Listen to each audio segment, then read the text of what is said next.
அன்பின் பிதாவே, இந்த காலை வேளைக்கா உமக்கு நன்றி செலுத்துகிறோம். ஆண்டவரே மை துதிக்கிறோம், ஸ்தோத்தரிக்கிறோம். உயிரோடு எழுந்தவரே மை துதிக்கிறோம். வல்லமையுள்ள தேவனே மை துதிக்கிறோம், ஸ்தோத்தரிக்கிறோம். ஒருவரும் சேரக்கூடாத ஒளியிடத்துல வாசமாய் இருக்கிறவரே உம்மை துதிக்கிறோம். என் ஜனங்கள் ஒருபோதும் வெட்கப்படுவதில்லை என்று சொல்லியிருக்கிறேன். எங்களை எல்லா இடங்களிலும் வெற்றி சிறக்க பண்ணுகிற தேவன் நீர். உம்முடைய கரத்துல எங்களை ஒப்பு கொடுக்கிறோம். இந்த நாளின் வேத தியானத்தை எங்களுக்கு ஆசீர்வதித்தான் தாங்க. நீங்க எங்க கூட பேசுங்க. நேசிக்கிற இயேசு கிறிஸ்துவின் இனிய நாமத்தில் கேட்கிறோம் பிதாவே, ஆமென். ரோமர் 11வது அதிகாரம் 24வது வசனம். சுவாபத்தின்படி காட்டு ஒலிவ மரத்திலிருந்து நீ வெட்டப்பட்டு சுவாபத்திற்கு விரோதமாய் நல்ல ஒலிவ மரத்திலே ஒட்ட வைக்கப்பட்டிருந்தால் சுவாப கிளையாகிய அவர்கள் தங்கள் சுய ஒலிவ மரத்திலே ஒட்ட வைக்கப்படுவது அதிக நிச்சயமல்லவா? இங்க புறஜாதி மக்களை பார்த்து பவுல் பேசுறாரு. சுவாபத்தின்படி காட்டு ஒலிவ மரமா இருக்கிற புறஜாதியினர் அதுல இருந்து வெட்டப்பட்டு அவங்களோட சுவாபத்துக்கு விரோதமாக நல்ல ஒலிவ மரமாகிய தேவனோடு ஐக்கியப்படுத்தப்பட்டிருக்கிறாங்க. ஆனா சுவாப கிளையாகிய கர்த்தருடைய ஜனங்களான இஸ்ரவேல் மக்கள் இயேசு கிறிஸ்துவை விசுவாசிக்கிறதுனால அந்த சுய ஒலிவ மரத்துல இருந்து வெட்டப்பட்டு இருக்காங்க. அவங்க மறுபடியும் ஒட்டப்படுவது அதிக நிச்சயம் அல்லவா அப்படின்னு சொல்லிட்டு பவுல் இஸ்ரவேல் மக்கள் மறுபடியுமா கர்த்தரை இயேசு கிறிஸ்துவை விசுவாசித்து ரட்சிப்பை பெற்று தேவனோடு ஐக்கியப்படுவாங்க அப்படின்றத சொல்றாரு. மேலும் சகோதரரே, நீங்கள் உங்களையே புத்திமான்கள் என்று எண்ணாதபடிக்கு ஒரு ரகசியத்தை நீங்கள் அறிய வேண்டும் என்று இருக்கிறேன். உங்களை நீங்களே பெருமைப்படாதீங்க. நான் ஒரு ரகசியத்தை உங்களுக்கு சொல்றேன் அப்படின்னு பவுல் அந்த புறஜாதி மக்களிடத்துல சொல்றாங்க.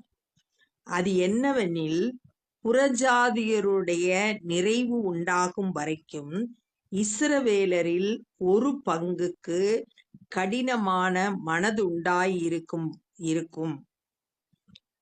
புறஜாதியினர் அந்த நிறைவான ரட்சிப்பை பெற்றுக்கொள்ளும்படியா இஸ்ரவேல்ல ஒரு பங்கு மக்கள் மனம் கடினப்பட்டதுனால அவங்க இயேசு கிறிஸ்துவை ஏற்றுக்கொள்ளல. அவர் கொடுக்கிற ரட்சிப்பை பெற்றுக்கொள்ளல. அவங்க பெற்றுக்கொள்ளாததுனால புறஜாதியினருக்கு அந்த வாய்ப்பு போய் அவங்க ஏற்றுக்கொண்டாங்க. இந்த பிரகாரம் இஸ்ரவேலர் எல்லாரும் ரட்சிக்கப்படுவார்கள். மீட்கிறவர் சீயோனிலிருந்து வந்து அவபக்தியை யாக்கோபை விட்டு விலக்குவார் என்றும். இது இஸ்ரவேல் மக்களுக்கு கொடுக்கப்பட்ட வாக்குத்தத்தம். அந்த வாக்குத்தத்தத்தின்படி கர்த்தர் சீயோனிலிருந்து வந்து அவபக்தியை யாக்கோபை விட்டு விலக்குவார். யாக்கோபு தான் இஸ்ரவேலா மாறினது. அந்த இஸ்ரவேல் மக்களுக்கு ரட்சிப்பை கொடுப்பார், அவபக்தியை அவர்களை விட்டு எடுத்து போடுவார் அப்படின்னு சொல்லியிருக்கு. இது ஏசாயா 59வது அதிகாரம் 20வது வசனம். என்ன அங்க சொல்லியிருக்குன்னா, மீட்பர் சீயோனுக்கும் யாக்கோபிலே மீறுதலை விட்டு திருப்புகிறவர்களுக்கும் வருவார் என்று கர்த்தர் சொல்லுகிறார். அந்த வாக்குத்தத்தத்தை தான் இங்க எடுத்து சொல்லப்பட்டிருக்கு. இஸ்ரவேலர் எல்லாரும் ரட்சிக்கப்படுவாங்க அப்படின்னு சொல்லிட்டு பவுல் சொல்றார். நான் அவர்களுடைய பாவங்களை நீக்கும் போது, அவங்களோட பாவம் இஸ்ரவேல் மக்களோட பாவத்தெல்லாம் நீக்கும் போது, இதுவே நான் அவர்களுடனே செய்யும் உடன்படிக்கை என்றும் எழுதியிருக்கிறது. அதுதான் நான் அவங்களோட செய்யற உடன்படிக்கைன்னு எழுதியிருக்கிறதுன்னு சொல்லியிருக்கு. இது ஏசாயா 59வது அதிகாரம் 21வது வசனம். உன் மேல் இருக்கிற என் ஆவியையும் நான் உன் வாயில் அருளின என் வார்த்தைகளும் இது முதல் என்றென்றைக்கும் உன் வாயிலிருந்தும் உன் சந்ததியின் வாயிலிருந்தும் உன் சந்ததியுடைய சந்ததியின் வாயிலிருந்தும் நீங்குவதில்லை என்று கர்த்தர் சொல்லுகிறார். இது எனக்கு அவர்களோடு இருக்கும் என் உடன்படிக்கை என்று சொல்லுகிறார் அப்படின்னு சொல்லிட்டு இஸ்ரவேல் மக்களோடு ஆண்டவர் பண்ணுகிற உடன்படிக்கையை பார்க்கிறோம். சுவிசேஷத்தை குறித்து அவர்கள் உங்கள் நிமித்தம் பகைஞராயிருக்கிறார்கள். இயேசு கிறிஸ்துவை பற்றிய அந்த சுவிசேஷத்தினால அவர்கள்னு சொல்லியிருக்கிறது இஸ்ரவேல் மக்கள் உங்கள் நிமித்தம் பகைஞராயிருக்கிறார்கள். புறஜாதிகள் நிமித்தம் அந்த இஸ்ரவேல் மக்கள் சுவிசேஷத்தை ஏற்றுக்கொள்ளாதனால சுவிசேஷத்திற்கு எதிரியா செயல்படுறாங்க, பகைஞரா இருக்கிறாங்க. தெரிந்து கொள்ளுதலை குறித்து முதல்ல சுவிசேஷத்தை குறித்து அவங்க பகைஞரா இருக்கிறாங்கன்னு சொல்லியாச்சு. அடுத்து தெரிந்து கொள்ளுதலை குறித்து அவங்க எப்படி தெரிந்தெடுக்கப்பட்டாங்க இஸ்ரவேல் மக்கள் அப்படின்னு பார்த்தா, பிதாக்களின் நிமித்தம் அன்பு கூறப்பட்டவர்களாய் இருக்கிறார்கள்.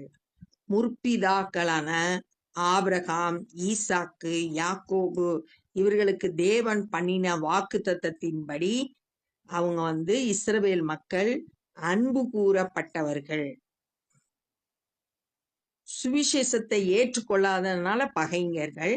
ஆனா தெரிந்து கொள்ளுதலின்படி பிதாக்களின் நிமித்தம் அன்பு கூறப்பட்டவர்கள். தேவனுடைய கிருபை வரங்களும் அவர்களை அழைத்த அழைப்பும் மாறாதவைகளே.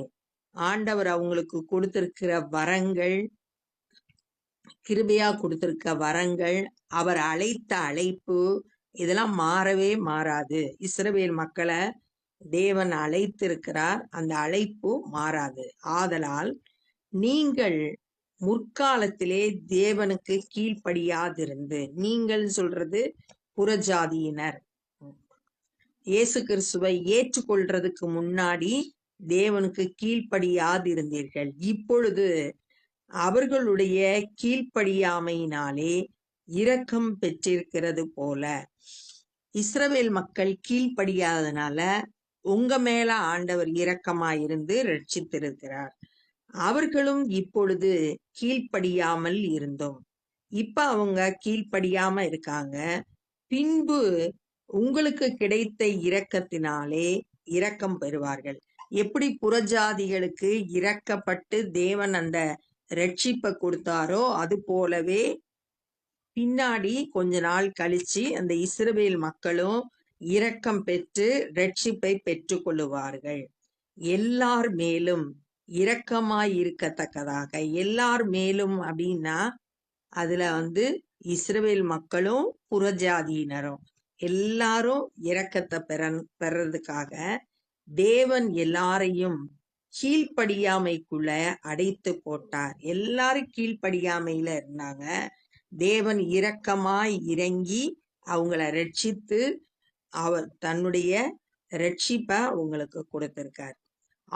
தேவனுடைய ஐஸ்வர்யம், ஞானம், அறிவு என்பவைகளின் ஆழம் எவ்வளவாய் இருக்கிறது. அவருடைய நியாய தீர்ப்புகள் அளவிடப்படாதவைகள், அவருடைய வழிகள் ஆராயப்படாதவைகள். தேவனுடைய ஐஸ்வர்யம், ஞானம், அறிவு இதெல்லாம் ரொம்ப அதிகமானது. அவருடைய அன்பு, அவரிடத்துல இருக்கிற ஐஸ்வர்யம், அவருடைய பொறுமை, அவருடைய மகிமை, அவருடைய இரக்கம் இதெல்லாம் அவரிடத்துல காணப்படுகிற ஐஸ்வர்யம். அவருடைய ஞானம் இதெல்லாம் ஆழமானது. அவருடைய நியாய தீர்ப்புகள் அளவிடப்படாதவைகள், அளந்து சொல்லவே முடியாது. அவருடைய இரக்கம், அவருடைய வழிகள் ஆராயப்படாதவைகள். அவர் இப்படிதான் செயல்படுவார் அப்படின்னு சொல்லிட்டு யாரும் சொல்ல முடியாது. அவருடைய வழிகள் ஆராயப்படாதவைகள். கர்த்தருடைய சிந்தையை அறிந்தவன் யார்? அவர் என்ன நினைக்கிறாரு அப்படின்றத யாரும் அறிந்து கொள்ள முடியாது. அவருக்கு ஆலோசனைக்காரனாய் இருக்கிறவன் யார்? அவர்கிட்ட போய் நீங்க இப்படி செய்யுங்க அப்படின்னு சொல்லக்கூடிய ஆலோசனை சொல்லக்கூடிய ஆள் யாரும் கிடையாது. அவர் ஞானத்துல சிறந்தவர். அவர் செய்ய நினைத்தத செய்து முடிப்பார். ஏசாயா 40வது அதிகாரம் 13வது வசனத்துல அவருக்கு ஆலோசனைக்காரனாய் இருந்து அவருக்கு போதிக்கத்தக்கவன் யார்? யாரும் அவருக்கு ஆலோசனை சொல்ல முடியாது.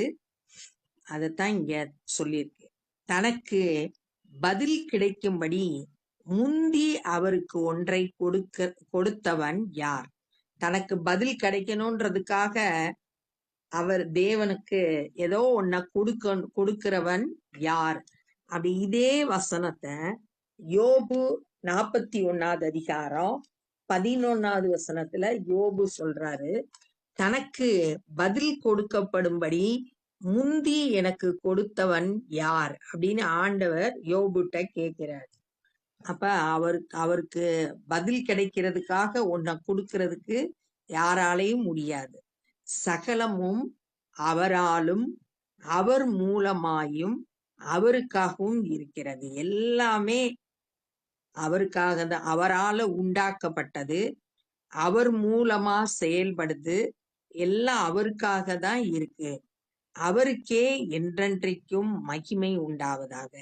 அவருக்கே எல்லா மகிமையும் உண்டாவதாக.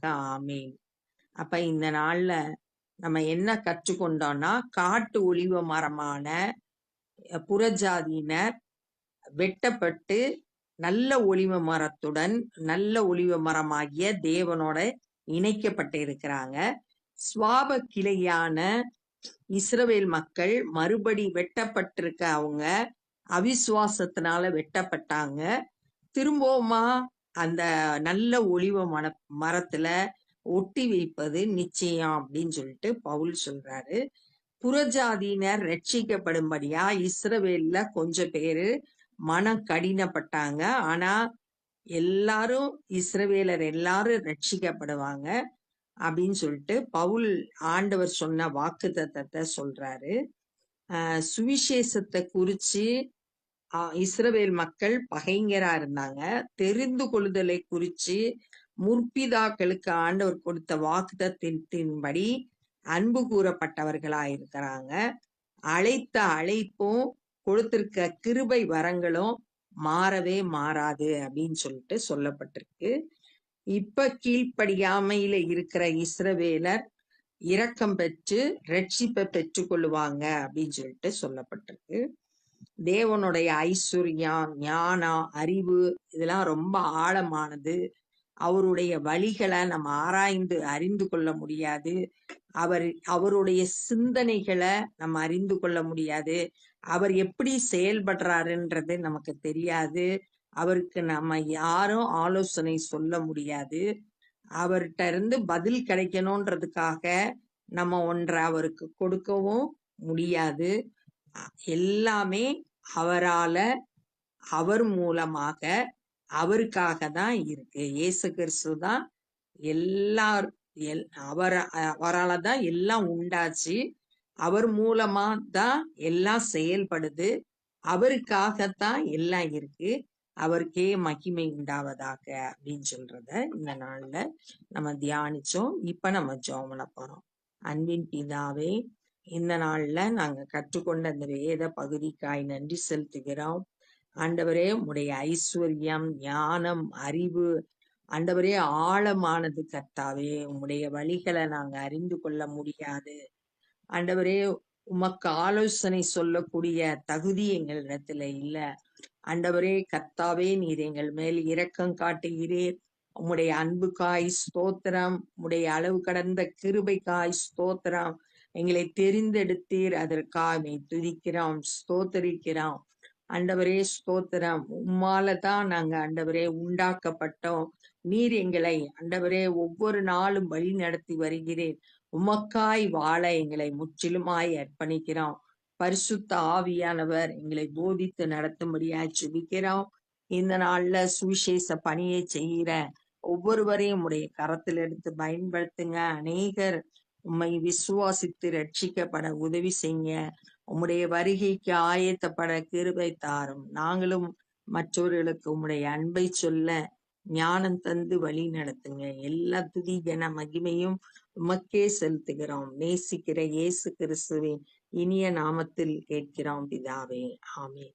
என் ஆத்துமாவே கர்த்தரை ஸ்தோத்திரி, என் முழு உள்ளமே பரிசுத்த நாமத்தை ஸ்தோத்திரி. என் ஆத்துமாவே கர்த்தரை ஸ்தோத்திரி, கர்த்தர் செய்த சகல உபகாரங்களை மறவாதே. ஆமென். God bless you.